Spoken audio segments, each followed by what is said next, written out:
அனைவருக்கும் எங்களுடைய புத்தாண்டு நல்வாழ்த்துக்கள். இந்த புத்தாண்டு உங்கள் வாழ்வில் ஒளி வீசட்டும், இருள் மறையட்டும். ஒரு முக்கிய செய்தியாக இன்றைக்கு இந்த செய்தி உங்களோடு பேசுகிறேன். நீங்கள் தயவு கூர்ந்து கடைசி வரைக்கும் நீங்கள் இதை முழுமையாக கேட்கும்படி உங்கள் அன்புடன் கேட்டுக்கொள்கிறேன். ஒரு புத்தாண்டு பிறந்து விட்டது, ஒரு புதிய ஆண்டு துவங்கிவிட்டது. எல்லாருக்கும் மகிழ்ச்சி, எங்கும் கொண்டாட்டம், எல்லாருக்கும் ஆனந்தம், வாழ்த்துக்கள் பரிமாறிக்கொள்கிறார்கள், பரிசுகளை பரிமாறிக்கொள்கிறார்கள். எல்லாம் சரிதான். ஆனால் ஒரு யதார்த்த உண்மை என்னன்னா, இது ஒரு கவுண்ட் டவுன். எப்படி ஒரு ராக்கெட் கிளம்புறதுக்கு முன்பாக கவுண்ட் டவுன் வச்சிருக்கிறாங்களோ, அதே மாதிரி இந்த பூமியின் ஓட்டத்திற்கு ஒரு கவுண்ட் டவுன் கடவுள் வைத்திருக்கிறார். ஒரு ஆண்டு துவங்கி விட்டதுன்னு நினைக்கிறோம். யதார்த்தம் என்னவென்றால் ஒரு ஆண்டு முடிந்து விட்டது. கடவுளின் கேலண்டரில் ஒரு ஆண்டு அடிக்கப்பட்டு விட்டது, மீதியான சில ஆண்டுகள். இது ஒரு யதார்த்தம். இதை நம்ம புரிந்து கொள்ளாதபடிக்கு இன்றைக்கு நம்முடைய கொண்டாட்டங்களும் நம்முடைய எல்லா காரியங்களும் நடந்துட்டு இருக்குது. இந்த கவுண்ட் டவுன் டைம்ல இப்படி ஒரு ராக்கெட் வேகத்துல உலகம் போயிட்டு இருக்குன்னு சொல்லலாம். வருஷத்தை தொடங்கின மாதிரி இருக்குது. இந்த பார்த்தா இந்த 2023 ஆண்டு முடிய போகுது. இப்படி காலங்கள் கடகடான்னு ஓடிட்டு இருக்குது. அப்போ அவ்வளவா நாட்கள் குறைந்து கொண்டே இருக்கிறது மனிதனுக்கு. பர்த்டேன்னு சொன்னா ஒரு ஆண்டு கூட்டி கிடைப்பது மாத்திரமல்ல, கேலண்டர்ல ஒரு ஆண்டு குறைக்கப்பட்டு விட்டது. அதான் யதார்த்தம். அப்படி இப்படிப்பட்ட ஒரு சூழலில் உங்களுக்கு ஒரு முக்கிய செய்தியை நான் உங்களோடு பகிர்ந்து கொள்ள வாஞ்சிக்கிறேன். இந்த ஒரு செய்தி உங்கள் வாழ்க்கைக்கு பிரயோஜனமாக இருக்கும். பரிசுத்த வேதாகமத்திலே, பைபிள்ல சங்கீத புஸ்தகம்ன்ற புஸ்தகத்துல 2வது அதிகாரத்துல 12வது வசனம் இப்படியா சொல்லுகிறது: குமாரன் கோபம் கொள்ளாமலும் நீங்கள் வழியிலே அழியாமலும் இருக்கும்படிக்கு அவரை முத்தம் செய்யுங்கள்.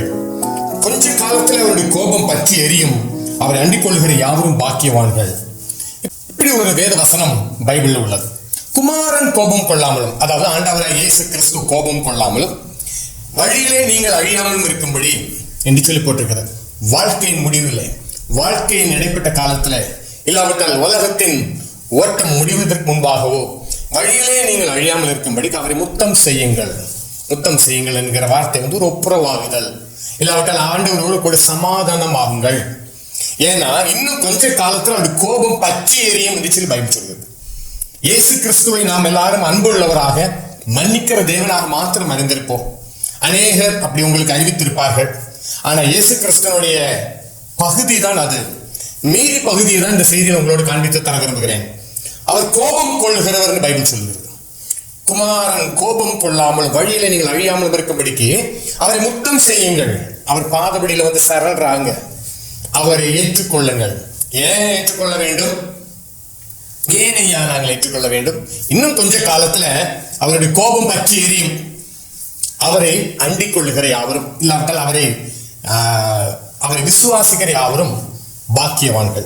ஏன்னா அவரை அண்டிக் கொள்ளுகிற யாவரும் பாக்கியவான்கள் சொல்லி வேதத்தில் வாசிக்கிறோம். இந்த கடவுளுடைய கோபாக்கினை என்பது உண்மை. இப்பவுமே நம்ம பூமியிலே ஆங்காங்கே பார்க்க முடிகிறது. தேவ கோபாக்கினின் சில நிழல் பார்க்க முடிகிறது.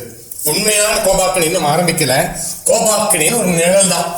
ஆங்காங்கே பெரிய பெரிய அழிவுகள், நாசங்கள், மோசங்கள், யுத்தங்கள், பெரு வெள்ளங்கள், நினைச்சு பார்க்க முடியாத மழை வெள்ளங்கள், மேக வெடிப்புகள், இப்படி எங்க பார்த்தாலும் ஒரு பக்கம் நல்லா தெரியுது கடவுளின் கோபாக்கனின் ஒரு நிழல். இது நிஜம் அல்ல. நிழலே நம்மளால தாங்க முடியலன்னா நிஜத்தை நம்மளால தாங்க முடியாது அருமையானவர்களே. ஆகையால் தான் இந்த செய்தி உங்களோடு பேசிக் கொண்டிருக்கிறோம்.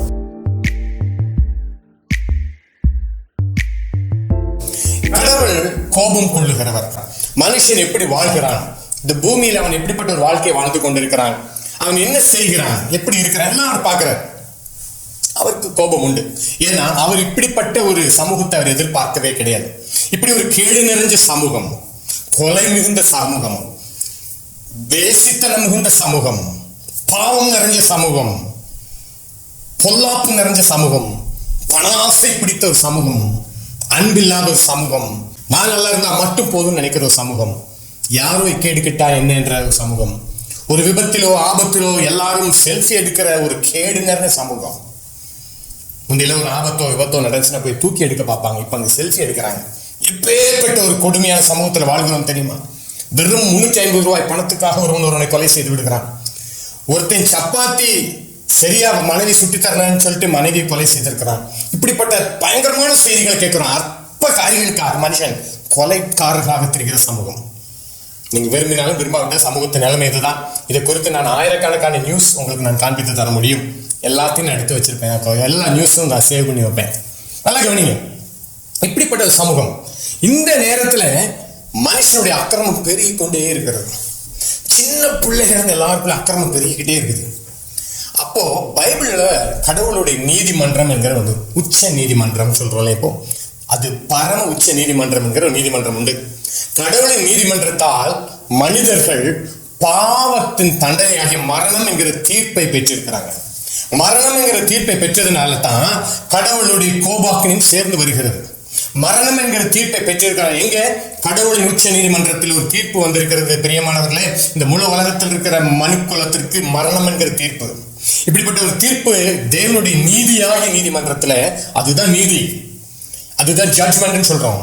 அந்த ஜட்ஜ்மெண்ட்ல பாவத்துக்கு சம்பளம் மரணம் தான்.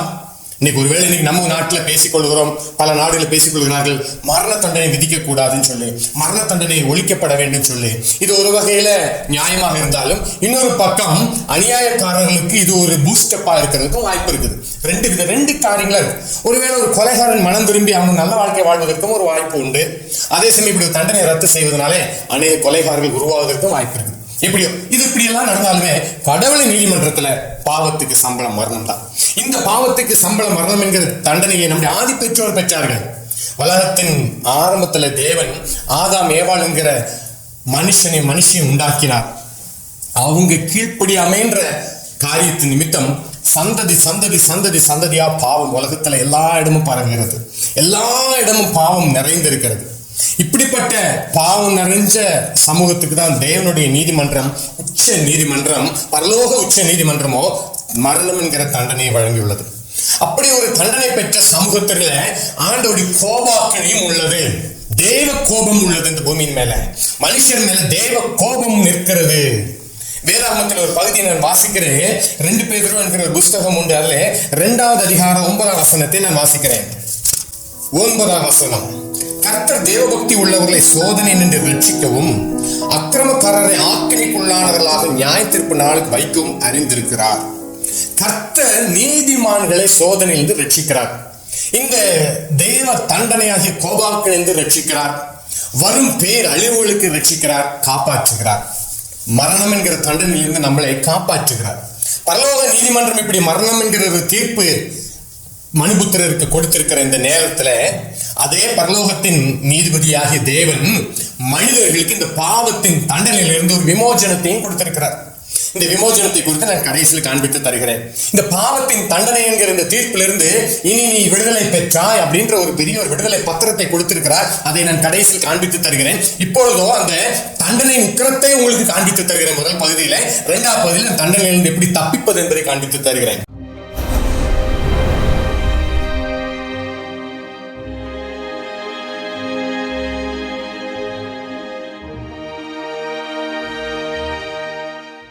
இந்த தண்டனை உக்கிரத்தை காண்பித்து தருகிறேன். கர்த்தர் தேவபக்தி உள்ளவர்களை சோதனையிலிருந்து ரட்சிக்கிறார். அதே சமயம் அக்கிரமக்காரர்களை, யார் அக்கிரமக்காரர்கள்?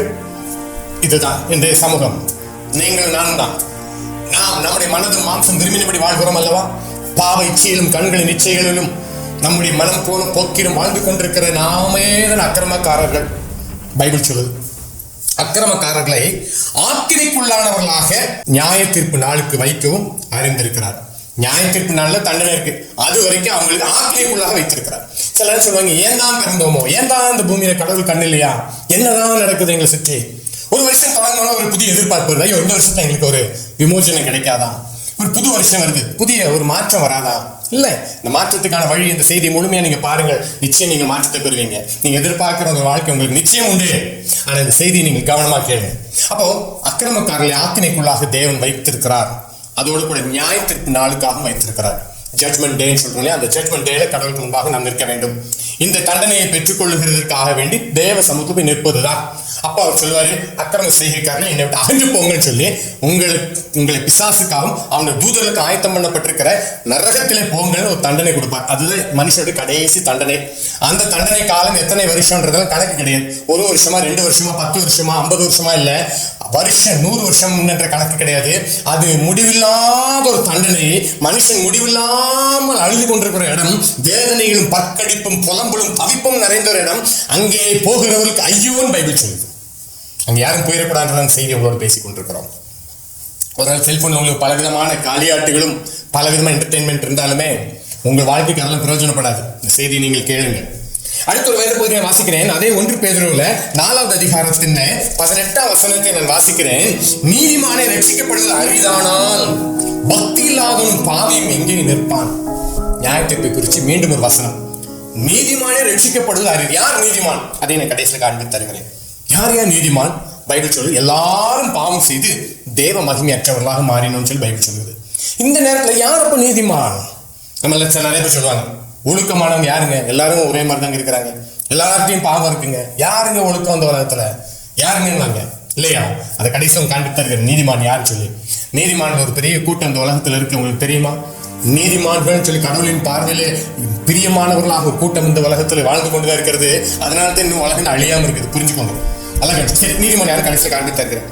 இப்போ கடவுளின் நீதிமன்றத்துல போய் நீங்கள் எந்த விதமான மாய்மாலும் பண்ண முடியாது, போய் பேச முடியாது. கடவுளுக்கு லஞ்சமே கொடுக்க முடியாது. கடவுள் லஞ்சம் கொடுத்து அவரை கவர் பண்ண முடியாது. உங்களுடைய தண்டனை எழுதப்பட்டதே. அந்த தண்டனைங்கிற தீர்ப்பை, அந்த தீர்ப்பில் இருந்து உங்களுக்கு விடுதலை தரக்கூடியதுக்கு ஒரே வழி என்னன்னா அதே கடவுளின் நீதிமன்றம் மட்டும்தான். அதுதான் கடைசி உங்களுக்கு காண்பித்து தருகிறேன்.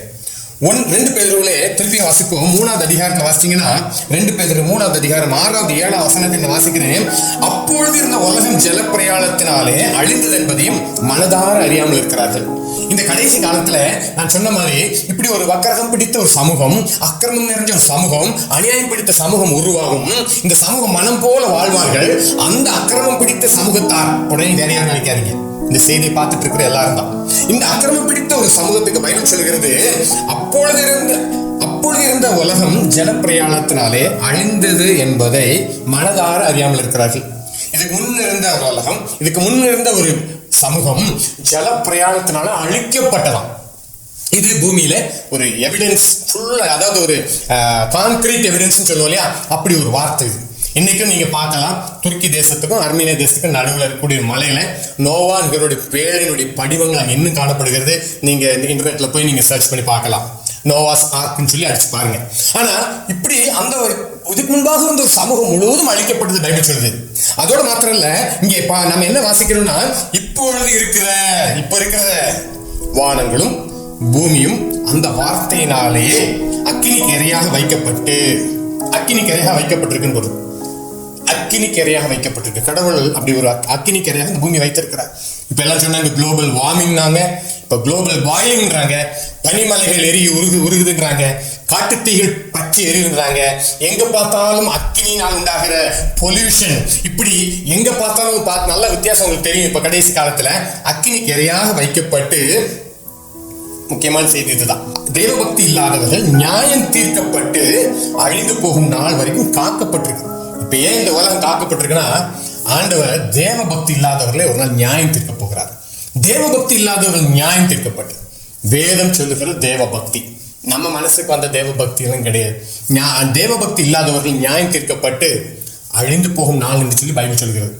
கடவுளின் நீதிமன்றத்தில் பாவத்தின் சம்பளம் மரணம் என்கிற தீர்ப்பு பெற்றிருக்கிற சமூகத்திற்கு இதெல்லாம் தான் வேதம் காண்பித்து தருகிற முக்கியமான பகுதிகள். இதெல்லாம் நீங்கள் புரிந்து கொள்ள வேண்டும், அறிந்து கொள்ள வேண்டும். இதெல்லாம் நம்மை நடுங்கச் செய்கிற காரியங்கள். இவைகளை நாம் அறிந்திருப்போமானால் கோபாக்கினைக்கு தப்பிக்கொள்ள முடியும். பைபிள்ல எபிரேயர்ன்ற புஸ்தகம் உண்டு.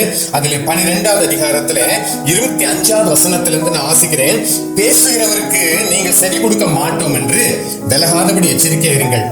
ஏனெனில் பூமியில பேசினவருக்கு செவி கொடுக்க மாட்டோம் என்று விலகினவர் தப்பி போகாமல் இருக்க, பரலோகத்திலிருந்து பேசுகிறவர் நாம் விட்டு விலகினால் எப்படி தப்பி போவோம்?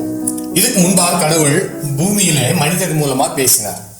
இப்பொழுதோ தானே பேசுகிறார். மனுஷர்களே மனம் திரும்புங்கள், மனிதர்களே மனம் திரும்புங்கள், பரலோகராஜ்யம் சமீபத்திருக்கிறன்னு சொல்லி ஆண்டவர் இயேசு கிறிஸ்து பிரசங்கம் பண்ணினார்.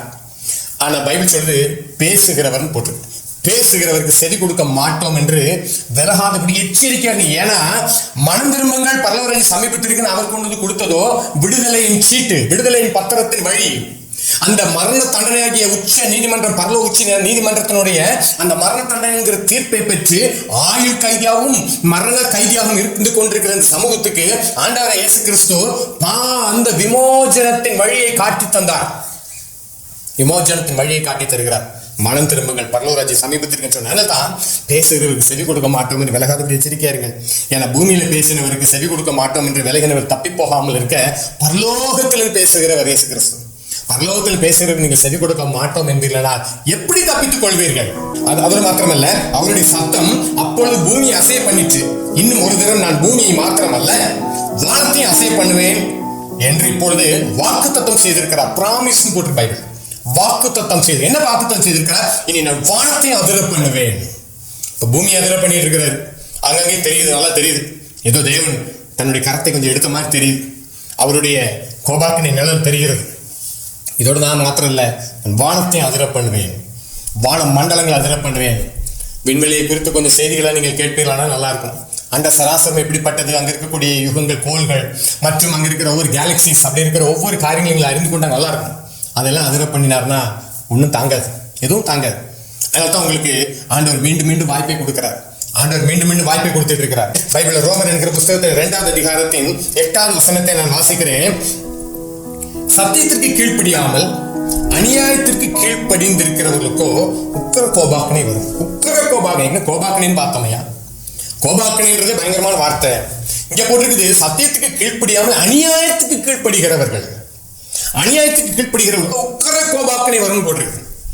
அந்த பரலோக உச்ச நீதிமன்றத்தின் தண்டனை சாதாரண தண்டனை இல்லை. நீங்க வாழ்ந்துட்டு இருக்க நேரத்தில் நீங்கள் ஒரு ஆயுள் கைதின் தண்டனை அனுபவிச்சுட்டு இருக்கிறீங்க. நரகத்தின் நிழல் உங்கள் மீது இருக்கிறது.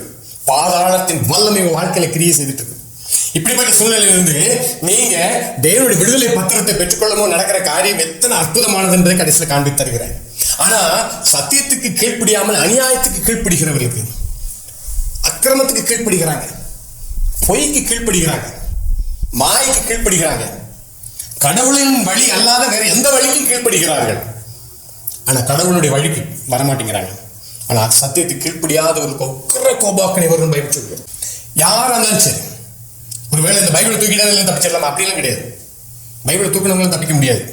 ஒருவேளை நீங்க இங்க பைபிளை தூக்கிட்டு சர்ச்சுக்கு போறவங்களும் தான் சொல்றேன், உங்களுக்கும் சொல்லுகிறேன், நீங்க பைபிளை தூக்கி சர்ச்சுக்கு போறதாலும் தப்பிக்க முடியாது. அந்த கடைசியில் இந்த ஆண்டோட மீட்பின் திட்டத்தை உங்களுக்கு காண்பித்து தருகிறேன். விடுதலை பத்திரம் உங்களுக்கு இருக்குதா? அந்த பெயில் ஆர்டர் உங்களுக்கு இருக்குதா? விடுதலையாக்கப்பட்டிருக்கிற அந்த பெயில் ஆர்டர், ஜாமீன் கையெழுத்து உங்களுக்கு இருக்குதா? இதெல்லாம் ஏன் சொல்றேன், இப்ப நமக்கு இருக்கிற அடிக்கடி நமக்கு வர செய்திகள்ல இந்த வார்த்தைகள் தான் ஜாஸ்தி உபயோகப்படுத்தப்படுகிறது.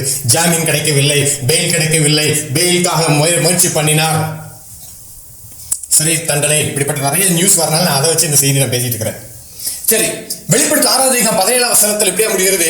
அவருடைய கோபாக்கனை நாள் வந்து விட்டது, யார் நிலைநிறுத்தக்கூடும்? Who can stand? யார் நிற்க முடியும்?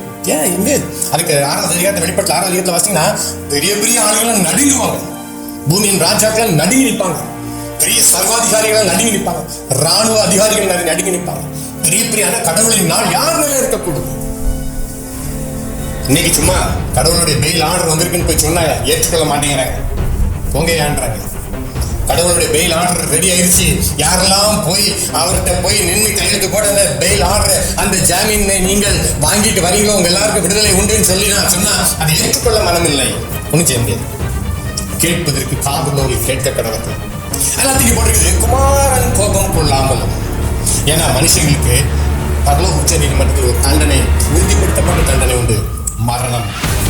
சரீர மரணம் மாத்திரமல்ல, ஆத்மா மரணம். நீங்கள் அப்படின்றது உங்க சரீரம் அல்ல, உங்க ஆத்மா. நீங்க இந்த சரீரமாகி வாடகை வீட்டுல குடியிருக்கிறீங்க, அவ்வளவுதான். நீங்கன்ற நிஜம் இந்த வாடகை வீடாகி சரீரத்தை குடியிருக்கிறீங்க கொஞ்ச காலம்.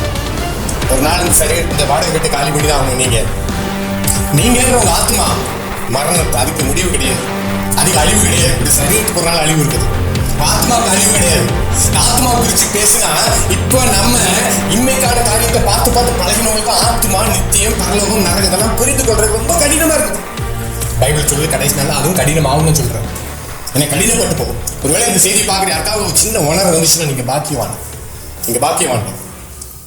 ஆனா இப்படிப்பட்ட ஒரு நேரத்துல வேத வசனம் நமக்கு அந்த பெயில் ஆர்டரை குறித்து காண்பித்து தருகிறதுக்கு முன்பாக, இந்த விடுதலை பத்திரத்தை குறித்து காண்பித்து தருகிறதுக்கு முன்பாக இந்த யதார்த்த நிலைமை, கடவுளுடைய அந்த திட்டம் என்னது? பாவத்தின் சம்பளம் மரணம்னு எழுதிட்டாரு. இப்ப இந்த தண்டனையிலிருந்து மனிதர்களுக்கு விடுதலை ஆகுவதற்கு கடவுளுடைய திட்டம் என்ன? பரலோக நீதிமன்றத்தின் திட்டம் என்னது? சில சொல்லுவாங்க அவங்களுடைய நன்னடக்கையினாலே அவங்களுடைய தண்டனை காலம் குறைக்கப்பட்டு அவங்க விடுதலை ஆனாங்கன்னு. இந்த தண்டனையை நீங்க எந்த நன்னடக்கையினாலும் நீங்க ரத்து பண்ண முடியாது. ஏன்னா அப்பேற்பட்ட கொடும் பாவிகளா நாம் இருக்கிறோம் கடவுளின் நீதிக்கு முன்பாக. நமக்கு கடவுளின் நீதி என்னன்னு தெரியாதனால தான் நம்ம ரொம்ப திருப்தியா இருக்கோம். நான் ரொம்ப கரெக்டா இருக்கிறேன், நான் ரொம்ப பர்ஃபெக்டா இருக்கிறேன், நாங்க யாரும் எந்த கடிதம் செஞ்சது இல்லைன்னு. கடவுளின் நீதிமன்றத்தில் போய் நிற்கும் போது தெரியும், அந்த உச்ச நீதிமன்றத்தில் நிற்கும் போது தெரியும், ஐயோ நம்முடைய நீதிகள் எல்லாம் அழுக்கான கந்தையா இருக்குதே, குப்பை நம்ம நீதி எல்லாம். சுய நீதியை விட்டு தயவு செஞ்சு மனம் திரும்புங்கள். சுய நீதி ஒன்றும் பிரயோஜனப்படாது. யோவான் என்கிற புஸ்தகம் உண்டு பைபிள்ல. யோவான் என்கிற புஸ்தகத்துல யோவான் சுவிசேஷத்துல 5வது அதிகாரத்துல 24 வசனம் இப்படி சொல்லுகிறது, என் வசனத்தை கேட்டு என்னை அனுப்பினவரை விசுவாசிக்கிறவனுக்கு நித்திய ஜீவன் உண்டு, அவன் ஆக்கினை தீர்ப்புக்கு உட்படாமல் மரணத்தை விட்டு நீங்கி ஜீவனுக்கு உட்பட்டிருக்கிறான் என்று மெய்யாகவே உங்களுக்கு சொல்லுகிறேன். இயேசு கிறிஸ்து சொல்றார், என் வசனத்தை கேட்டு என்னை அனுப்பினவரை விசுவாசிக்கிறவனுக்கு நித்திய ஜீவன் உண்டு, அவன் ஆக்கினை தீர்ப்புக்கு உட்படாமல் போட்டு. அப்ப இயேசு கிறிஸ்து விசுவாசிக்கும் பொழுது அந்த ஆக்கினை தீர்ப்புக்கு உட்படாமல் மரணத்தை விட்டு நீங்கி நம்ம ஜீவனுக்கு உட்பட்டிருக்கிறோம். என்ன அழகான காட்சியா! சிலுவை என்பது விசேஷம். சிலுவையில் இயேசு கிறிஸ்து செய்த தியாக பலி என்பது விசேஷம் ஐயா, விசேஷம். அதை கண்கள் இருந்தும் நாம் அறியாமல் இருக்கிறது பெரிய வேதனை. ஆனா நாம் ஆக்கினை தீர்ப்புக்கு உட்படாமல் மரணத்தை விட்டு, நீங்க என்ன மரணம், பாவத்துக்கு சம்பளம் மரணம்னு போட்டுருச்சு இல்லையா ஆர்டர்ல, உங்களுக்கு இருக்கிற ஜட்மெண்ட் ஆர்டர் படிச்சு பாருங்க. பாவத்துக்கு சம்பளம் மரணம், இந்த ஜட்மெண்ட் ஆர்டர் இந்த பைபிள் தான் இருக்குது. இந்த பெயில் இல்ல ஜாமீன், இந்த விடுதலையும் இந்த பைபிள் தான் இருக்குது. அதனால தான் இந்த பைபிளை படிங்க, இந்த வேதத்தை நேசிங்க, வேதத்தை தயவு செஞ்சு படிக்க ஆரம்பிங்கள். அதிலே யோவான் சுவிசேஷத்துல, அதே யோவான் சுவிசேஷம் 3வது அதிகாரத்துல 18 வசனம் 19 வசனத்தை வாசிக்கிறேன். அவர் விசுவாசிக்கிறவன் ஆக்கினைக்குள்ளாக தீர்க்கப்படான். யாரை? இயேசு கிறிஸ்து விசுவாசிக்கிறவன் ஆக்கினைக்குள்ளாக, அதாவது அந்த ஜட்மெண்ட் ஆர்டர்ல மரணம் என்கிற தீர்ப்பு கொடுக்கப்பட்டுருச்சு, கோபாக்கினை என்ற ஒரு முடிவு நம்ம காத்திருக்கிறதே, இந்த ஆக்கினைக்கு நாம் என்ன செய்யறோம்? விசுவாசிக்கிறவன் ஆக்கினைக்குள்ளாக தீர்க்கப்படான். விசுவாசியாதவனோ இயேசு கிறிஸ்துவனுடைய மீட்பை விசுவாசியாதவனோ தேவனுடைய ஒரே பேரான குமாரனுடைய நாமத்தில் விசுவாசம் உள்ளவனாய் இராதபடினால் அவன் ஆக்கினை தீர்ப்புக்கு உட்பட்டாயிற்று. Already judge பண்ணப்பட்டாச்சு. அவனுக்கு மரணத்தடை விதிக்கப்பட்டிருக்கு இல்லையா, அது உறுதியாயிடுச்சு. திருப்பம் இப்போ உங்களுக்கு நான் ஒரு கேள்வி கேட்கிறேன், உங்களுக்கு ஒரு நிச்சயம் இருக்குதா? அந்த ஆக்கினையிலிருந்து நான் தப்பிக்கப்பட்டிருக்கிறேன், அந்த ஆக்கினை எனக்கு இல்லைன்ற ஒரு நிச்சயம் உங்களுக்கு இருக்குதா? கடவுளின் கோபம் என் மேல இல்லைன்ற ஒரு நிச்சயம் உங்களுக்கு இருக்கா? யோசிச்சு பாருங்க. நீ சொல்றோம் கடவுள் இல்லைன்னு ஒரு கூட்டம் பெருசா கிளம்பி இருக்கிறாங்க, இதுதான் கடைசி கால அடையாளம். அதே யோவான் சுவிசேஷம் 3வது 36 வசனத்துல வாசிக்கிறோம், குமாரனுக்கு விசுவாசமா இருக்கிறவன் நித்திய ஜீவனை உடையவன் இருக்கிறான். விடுதலை மாத்திரம் அல்ல, அடுத்து உங்களுக்கு ஒரு வாழ்க்கையும் தருகிறார். என்ன அற்புதமான காரியம் தெரியுமா? ஏதோ விடுதலையாக்கப்பட்ட பிழைச்சி போன்னு மட்டும் சொல்லல, உனக்கு ஒரு மகிமையான வாழ்க்கை, நித்திய ஜானத்தை போட்டுக்கு. குமாரனுக்கு விசுவாசமா இருக்கிறவன் நித்திய ஜீவனை உடையவனா இருக்கிறான். குமாரனை விசுவாசியாதவனோ ஜீவனை காண்பதில்லை, தேவனுடைய கோபம் அவன் மேல் நிலைநிற்கும். தேவனுடைய கோபம் அவன் மேல் நிலைநிற்கும். அந்த குமாரனை விசுவாசிக்கிறவனுக்கு நித்திய ஜீவன். இயேசு கிறிஸ்துவை சொந்த ரட்சகராக விசுவாசித்து ஏற்றுக்கொள்கிற நித்திய ஜீவன். அவருடைய பாவ மன்னிப்பின் மீட்பின் திட்டத்துக்கு நாங்கள் ஒப்பு கொடுத்து ஆண்டவரை குமாரனின் கோபம் கொள்ளாமல் அவரை முத்தம் செய்திருக்கிற பிள்ளைகளுக்கு ஒரு பாக்கியம் உண்டு. இயேசு கிறிஸ்துவின் ரத்தத்தினாலே நமக்கு ஒரு விடுதலை உண்டு. இது ஒரு கடைசி காலம். நம்ம வாழ்ற காலத்துக்கு ஒரு பேர் சொல்லணும்னா கடைசி காலம். கடைசி மணித்துளிகள் எண்ணப்பட்டு கொண்டிருக்கிறது. கடைசி மணித்துளிகள் பூமிக்கு எண்ணப்பட்டு கொண்டிருக்கிறது. உங்களுக்கு social media, cellphone, mobile phone, இப்படி பல கையாட்டுகள் உங்க சுத்தி இருந்தாலும் ஒரு காரியத்தை ஞாபகம் வைத்துக் கொள்ளுங்க, கடைசி மணித்துளிகள் எண்ணப்பட்டு இருக்குது. எலி பொரியில ஒரு சின்ன உணவு துண்டு இருக்கும், அந்த உணவு துண்டை முக்கியமா எலி நினைக்கும், சுத்தி இருக்கிறதெல்லாம் மறந்துடும். இதே மாதிரிதான் நம்முடைய வாழ்க்கை ஓடிட்டு இருக்குது. நம்முடைய வாழ்க்கை இப்படிதான் ஓடிட்டு இருக்குது. கடைசி கால அடையாளங்களாக பைபிள் சொல்ற காரியம் நடக்குது. லூக்கா என்கிற புஸ்தகம் பைபிள் இருக்குதால் 21வது அதிகாரத்துல வாசிக்கிறோம். 34 வசனத்துல லூக்கா 21:34, உங்கள் இருதயங்கள் பெருந்திண்டினாலும் வெறியினாலும் லௌகீக கவலையினாலும் பாரமடையாதபடிக்கு நீங்கள் நினையாத நேரத்தில் அந்த நாள் உங்கள் மேல் வராதபடிக்கு எச்சரிக்கையா. லௌகீக கவலைகள் மட்டுமல்ல, பெருந்திண்டி, அதாவது பைபிளை போட்டு களியாட்டுகள், இல்லைன்னா நமக்கு செல்ஃப் என்டர்டைன்மெண்ட் சொல்றோம். இப்படி நாமளே களியாட்டுகள். என்னதான் களியாட்டுகளை முடிச்சுட்டு வரலாம், திருப்பி அதே கவலை தான், அதே வேதனை தான், அதே வருத்தம் தான். அதனால எல்லாம் அவங்க என்னென்னமோ களியாட்டுகள், சினிமா, சீரியல், அதுதான் அதெல்லாம் உங்களுக்கு வேதனை தான் கடைசியில் கொடுக்கும். வாழ்க்கையில் விடுதலை தராது, விடுதலை தராது. நீங்க நல்லா கவனிச்சுக்கோங்க. ஆனா அந்த நாள் உங்கள் மேல் நினையாத நேரத்தில் வராதபடிக்கும். எந்த நாள்? கடவுளுடைய தீர்ப்பு நிறைவேறக்கூடிய நாள். பாவத்தின் சம்பளம் மரணம் அப்படின்னு போட்டிருக்குது. கோபாக்கினை நாள்னு ஒரு நாள் நியமிக்கப்பட்டிருக்குது. அந்த கோபாக்கினை நிழல் நம்ம வாழ்க்கையில் நடந்துட்டு இருக்குது. இப்போ அந்த கோபாக்கினை நாள் நிறைவேற டைம் இருக்கு இல்லையா? ஆயுள் கைதி, மரண தண்டனை. ஆயுள் கைதிக்கு அந்த டைம் குறிக்கப்பட்டிருக்கு, இந்த நாள் உனக்கு மாறின தண்டனை. அந்த தண்டனைன்ற நாள் வர்றதுக்கு முன்னாடி எப்படி இருக்குன்னு யோசிச்சு பாருங்க. தண்டனை நிறைவேற்ற போறதுக்கு இந்த முதல் நாள் எப்படி இருக்குன்னு யோசிச்சு பாருங்க. பயங்கரமான காரியம். ஆனா நல்லா கவனிங்க, அந்த நாள் நினையாத நேரத்தை உங்களுக்கு வந்துடக்கூடாது. அதனால நீங்க எல்லாரையும் மாதிரி களியாட்டுகள் பின்ப ஓடாதீங்க. வெறி, மதுபான வெறி, புகையில வெறி, இல்ல இதெல்லாம் போதை வெறிகள் ஜாஸ்தியாயிட்டு இருக்குது. எங்க பார்த்தாலும் போதை போதை போதை பழக்கம். வெறியினால் உங்கள் இருதயங்கள் பாரம் அடையக்கூடாது. மத்தேயு என்கிற புஸ்தகம் உண்டு. அதில் 24வது அதிகாரத்துல 37ஆம் வசனத்துல நோவாவின் காலத்துல எப்படி நடந்தோ அப்படியே மனுஷகுமார் வரும் காலத்துல நடக்கும். நோவா காலத்துல என்ன நடந்ததுன்னா, நோவா காலத்துல மனுஷங்க பாவத்தை கரைத்து குடித்தாங்க. எப்படின்னா, ஆண் ஆணோட, பெண் பெண்ணோட. இது ஒரு கடவுளுக்கு விரோதமான பயங்கரமான பாவம். இப்ப நல்லா கவனிங்க, இந்த 21ஆம் நூற்றாண்டுல இந்த ஒரு கூட்டம் பயங்கரமா எழும்பி வருது. பயங்கரமா எழும்பி வருது மாத்திரம் அவங்களுக்கு முழு உரிமை வருகிறது. அவங்க அக்கிரம சிந்தையில் நிரம்பி நிற்கிறாங்க. கடைசி காலத்துல பிள்ளை இல்லாம இருக்கிற மலடிகள் பாக்கியவதிகள் சொல்றாங்க. ஏன்னா இப்போ ஒரு கொடுமையான காலம் ஐயா. சந்ததிகள் எல்லாம் கெட்டு குட்டிச்சு வரைய கிடக்குது. ஆணோட பெண்ணோட நோவா காலத்துல அப்படிதான் இருந்துச்சு. பூமியெல்லாம் அப்படி இருந்துச்சு. இப்ப பாத்தீங்கன்னா அந்த அழிவுக்கு நேரம் பூமி போயிட்டு இருக்கனால என்னவோ தெரியல, திரும்பவும் அந்த கூட்டம் எழுப்பி வந்திருக்கிறாங்க. ஆணோட பெண்ணோட பெண். அவங்க எல்லா இடத்துல அவங்க ஃபுல் பவர்ஃபுல்லா இருக்கிறாங்க. கவர்மெண்டோடைய ஆதரவு அவங்களுக்கு நிறைய நாடுகள் இருக்குது. ஏன் பைபிளை தூக்குற சர்ச்சுகள் சொல்றாங்க இல்லையா, கள்ள குகையா இருக்கிற சர்ச்சுகளே அவங்களுக்கு ஆதரவு தெரிவிக்கிறாங்க. ஏன்னா அந்த சர்ச்சுகள் வெளியே பேரு, உள்ளேயோ கள்ளர்கள் உட்கார்ந்து இருக்கிறனால. நல்ல கவனிங்க, இப்ப இந்த கூட்டம் பெருகி இருக்கிறது. இப்ப புதுசா என்னதுன்னா, சின்ன பிள்ளைகளை பார்த்து நீ பையன் நீ பிள்ளைன்னு நீங்க சொல்லக்கூடாது. எப்படி ஒரு கொடுமையான காலம் தெரியுமா? அவங்க முடிவு பண்ணுவாங்களாம், பையனா வளரணுமா இல்ல பிள்ளையா வளரணுமான்னு சொல்லி. எப்படிப்பட்ட ஒரு மாறுபாடான சந்ததி தெரியுமா? நீ இவ்வளவு சந்ததி வரப்போகுது. எப்படி ஒரு கொடுமையான காலத்தை வந்திருக்கும் தெரியுமா? பிள்ளைய பார்த்து நீ பிள்ளைன்னு சொல்லிட்டீங்கன்னா உங்களுக்கு ஜெயில் தண்டனை மேலை நாடுகள்ல. பையனை பார்த்து நீ பையன்டான்னு சொல்லிட்டா ஜெயில் தண்டனை. அவங்க முடிவு பண்ணணுமா? இப்ப ஏற்பட்ட காலம் ஐயா. நம்ம சந்ததிகள் இப்படி வளர்ந்து வர்றதை பார்த்து உங்களால எப்படி இருக்க முடியும் யோசிச்சு பாருங்களேன். எல்லா நாட்டுக்கும் வரும், எல்லா நாடுகளுக்கும் வரும். ரொம்ப கொஞ்சம் அங்க முன்னாடி வந்துருச்சு, அடுத்து பின்னாடி வரும். மொபைல் போன் முன்னாடி மேலை நாடுகள் எல்லாம் பயன்படுத்துறாங்க. இப்ப எல்லா கையிலையும் வந்துருச்சு. நம்முடைய எல்லா கையிலையும் மொபைல் போன் தான். சின்ன பிள்ளை வரைக்கும் மொபைல் போன் வச்சிருக்காங்க. வீட்டுல 4 பேர் 5 பேர் ஆளுக்கு ஒரு மொபைல் போன் வச்சுட்டு ஆளுக்கு ஒரு இடத்துல குத்த வச்சு உட்கார்ந்துட்டு இருக்கிறாங்க. உண்மையதான் சொல்றேன். அதனால கவனிங்க, இப்படி ஒரு நோவா காலத்தில் நடந்த மாதிரி கடைசி நாள் நடக்கும். என்னவா, 39 வசனத்தை ஜலப்பிரயாணம் வந்து அனைவரையும் வாரி கொண்டு போகும் மட்டும் உணராது இருந்தார்கள். அப்படியே மனுஷகுமார் வருங்காலத்தில் நடக்கும். ஜலப்பிரயாணம் வந்து அனைவரையும் வாரி கொண்டு போச்சுன்னு பைபிள் சொல்லு. எல்லாரையும் வாரிட்டு போற வரைக்கும் அவங்களுக்கு தெரியல. இப்பவுமே நம்ம பாத்தீங்கன்னா தெரியும், வெள்ளம் வராது, பெரிய சேதம் வராதுன்னு ரொம்ப மெத்தனப்புல எல்லாரும் இருந்தாங்க.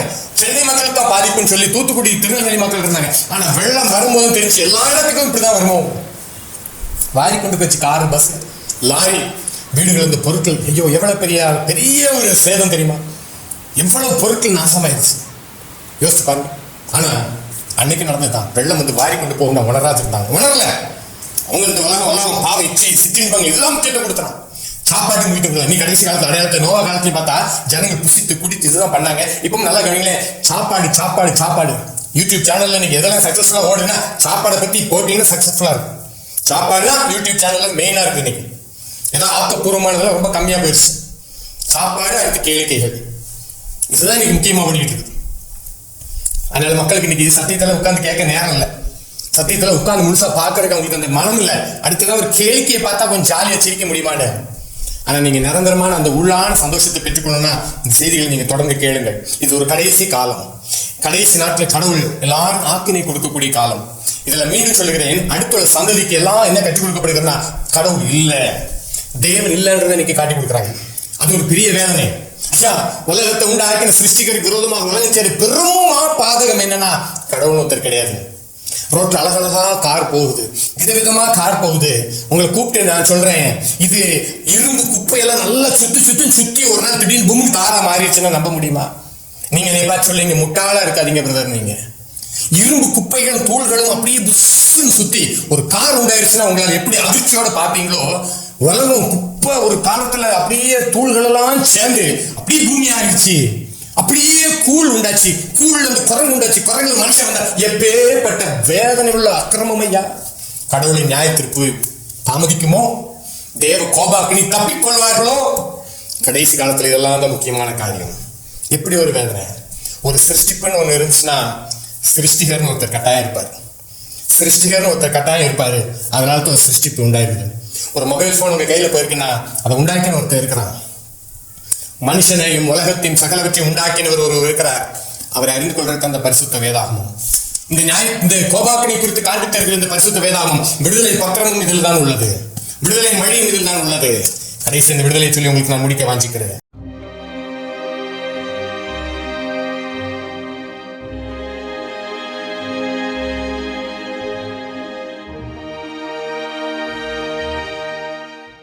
அதே யோவான் சுவிசேஷத்துல 3ஆவது அதிகாரத்தை நான் வாசிக்கிறேன். இது ஒரு தங்க வசனம் சொல்லலாம். யோவான் சுவிசேஷம் 3ஆவது அதிகாரம் 16ஆம் வசனத்தை ஒரு தங்க வசனம் சொல்லலாம்.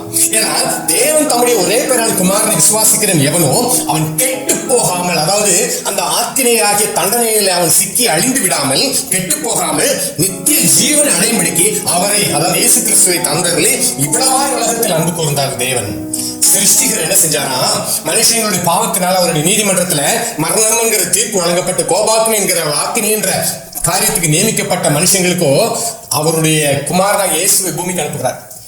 என்னத்துக்காகனா ஒரே ஒரு பிராயச்சித்த பலியா மனுஷன் எந்த பாவத்துக்காக தண்டனை பெற்றானோ அந்த பாவத்தை எல்லாம் அவர் தன் மீது ஏற்றுக்கொண்டு சிலுவையில மரித்து அடக்கம் பண்ணப்பட்ட 3ஆம் உயிர் திறந்து மனுஷங்களுக்கு விடுதலையே கூறியிருக்கிறார். எல்லாருக்கும் விடுதலை கூறியிருக்கிறார்.